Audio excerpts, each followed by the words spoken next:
Halo teman-teman semua, selamat pagi. Mau dengar cerita dari Kak Nurma? Jangan lupa di-subscribe dan tekan loncengnya ya. Jadi semua cerita yang Kak Nurma upload bisa dinikmati oleh adik-adik semua. Thank you.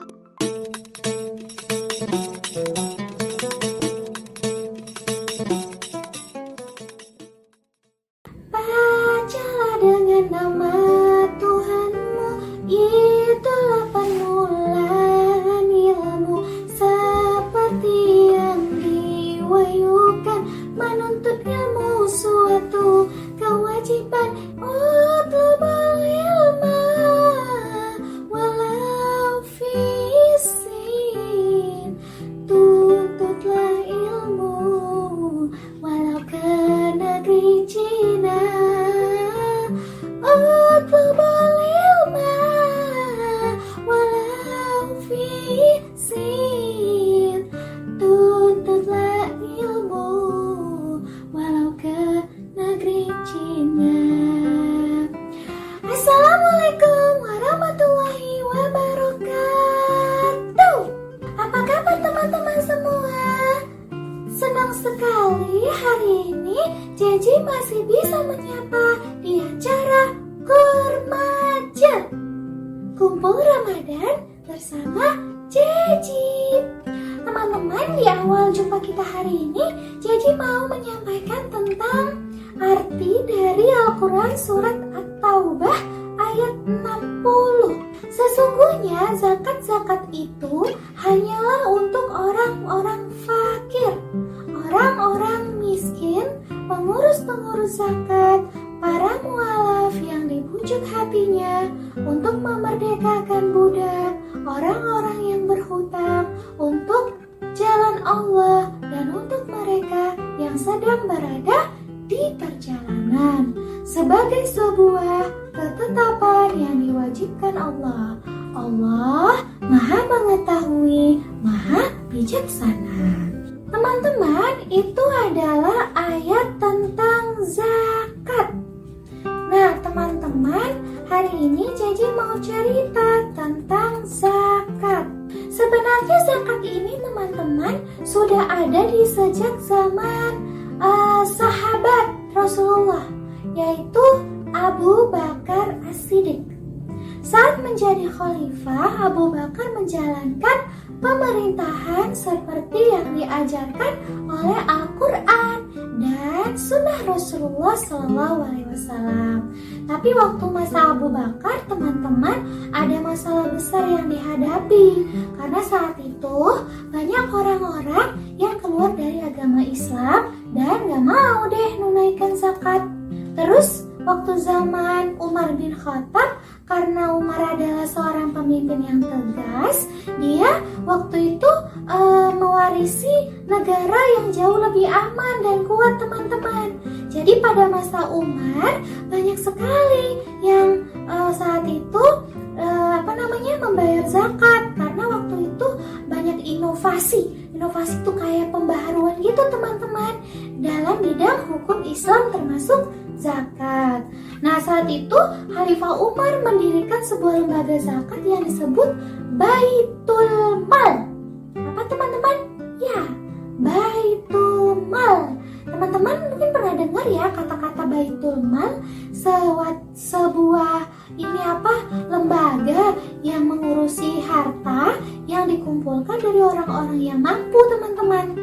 Nah, harta itu bisa berupa harta hasil pertanian, terus bisa berupa zakat mal, bisa berupa hewan ternak. Nah, di zaman ini pula Umar bin Khattab itu, teman-teman, memberikan zakat kepada 8 golongan seperti yang Jeji sebutkan tadi. Teman-teman, kemudian kalau di masa Utsman bin Affan, kebajikan mengeluarkan zakat itu sudah berupa uang, teman-teman. Jadi sudah mulai tuh zakat dibayarkan dengan berupa uang. Jadi disamakan dengan 2,5% aja, ya. Jadi itu 2,5% dari harta itu dikeluarkan untuk membayar zakat. Itu pada masa Utsman bin Affan dan Ali bin Abi Thalib seperti itu, teman-teman. Di dalam sebuah hadis, Rasulullah SAW mewajibkan zakat fitrah dengan 1 sak kurma atau 1 sak gandum bagi hamba yang merdeka, baik laki-laki maupun perempuan yang dewasa ya dari kaum muslimin.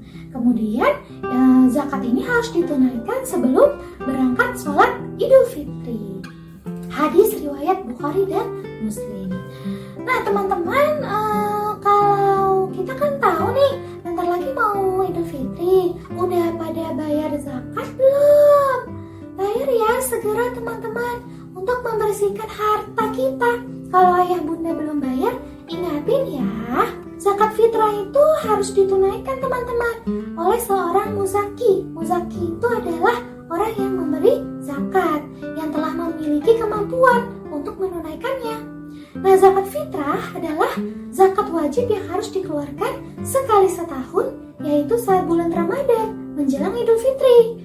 Pada dasarnya teman-teman, biasanya ya harus dikeluarkan sebelum Idul Fitri ya teman-teman. Nah, itulah yang menjadi perbedaan antara zakat fitrah dengan zakat lainnya. Jadi kalau zakat fitrah memang ketika sebelum Idul Fitri, ya di bulan Ramadan gini teman-teman. Itu zakat fitrah itu berarti kan kita mensucikan harta. Karena kenapa sih kita mesti mensucikan harta teman-teman? Karena di dalam harta kita itu ada hak orang lain teman-teman. Jadi tidak ada satu alasan pun bagi kita hamba Allah yang beriman untuk tidak menunaikan zakat fitrah, karena itu diwajibkan untuk umat muslim, baik itu laki-laki, perempuan, ya, dan juga orang-orang yang kecil atau orang dewasa. Kalau dia udah mampu, ya silakan ditunaikan. Nah teman-teman, besaran zakat fitrah yang harus dikeluarkan adalah 2,5 kg beras, atau bisa juga gandum, atau kurma, ya, bisa juga sagu. Nah, ini setara dengan 3,5 liter beras teman-teman, yang disesuaikan dengan konsumsi perorangan, ya. Ini ada hadisnya dari riwayat Ahmad, Bukhari, Muslim, An-Nasai. Pokoknya ini sudah merupakan hadis yang bisa dipercaya. Nah teman-teman yang bingung untuk menyalurkan zakatnya kemana, bisa melalui lembaga amil zakat ya, yang terpercaya di Indonesia teman-teman. Sekarang kan masjid-masjid juga sudah sangat membantu ya untuk menyalurkan zakat bagi yang berhak untuk menerimanya. Teman-teman, di akhir materi ini Cici mau menyampaikan sebuah hadis riwayat Abu Daud. Barang siapa yang menunaikan zakat fitrah sebelum sholat Idul Fitri, maka zakatnya diterima. Dan barang siapa yang menunaikannya setelah sholat Id, maka itu hanya dianggap sebagai sedekah dari berbagai sedekah. Jadi kita hendaknya menunaikannya sebelum sholat Idul Fitri ya teman-teman. Jangan lupa. Oke, teman-teman yang mau berniat untuk berzakat fitrah, silakan diniatkan di dalam diri ya. Sengaja aku berniat mengeluarkan zakat atas diri aku dan atas diri orang yang aku nafkahkan secara syariat fardu karena Allah Ta'ala. Gitu. Yang penting niatnya ya teman-teman. Oke deh teman-teman, itu aja tambahan ilmu kita hari ini. Utubal ilma walau fistin, tuntutlah ilmu walau ke negeri Cina. Nah, semangat ya untuk memperoleh pengetahuan dari manapun, untuk menambah wawasan kita tentang Islam, salah satunya tentang zakat fitrah. Terima kasih sudah menonton.